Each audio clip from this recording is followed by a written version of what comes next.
It's been 6 months since the US rolled out its so-called Liberation Day tariffs. On April 2nd this year, US President Donald Trump announced a major tariff hike imposing duties of up to 50% on countries like India and Brazil. Not only this, the US President imposed an even higher 100% tariff on branded and patented pharmaceutical imports. Why?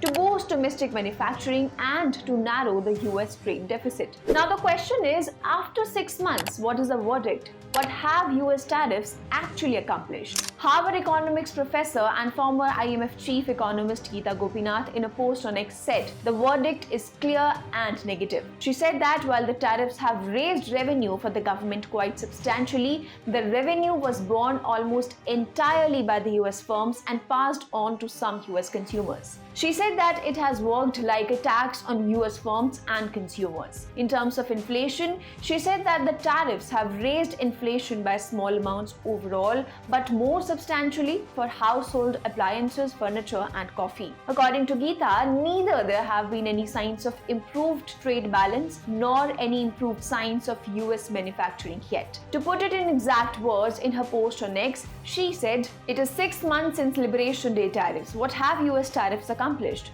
Raised revenue for government? Yes, quite substantially, borne almost entirely by US firms and passed on some to US consumers. So it has worked like a tax on US firms and consumers. Raise inflation? Yes, by small amounts overall, more substantially for household appliances, furniture, coffee. Improve trade deficit? No sign yet of that. Improve US manufacturing? No sign yet of that. Overall, the scorecard is negative."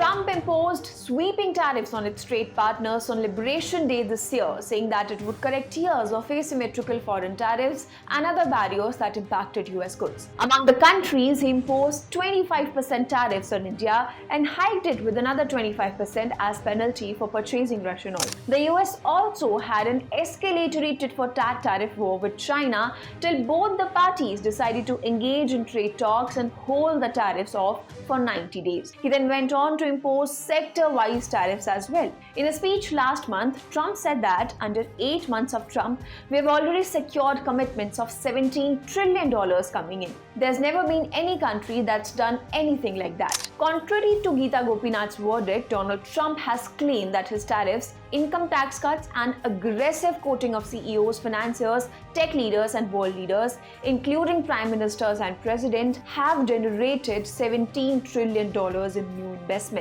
According to him, the sum is intended to fund new factories, technologies, jobs, higher incomes, and faster economic growth. As per the Associated Press, the White House didn't lay out the math as to how Trump calculated $17 trillion in investment commitments. The White House website lists total investments at $8.8 trillion, though that figure appears to be padded with some investment commitments made during Joe Biden's presidency. So as Trump continues to use tariffs as a strategic weapon, what do you think of Gita Gopinath's latest verdict on Trump's tariffs? Share your thoughts with us in the comment section below. If you like this video, then like, share and subscribe to ET Now.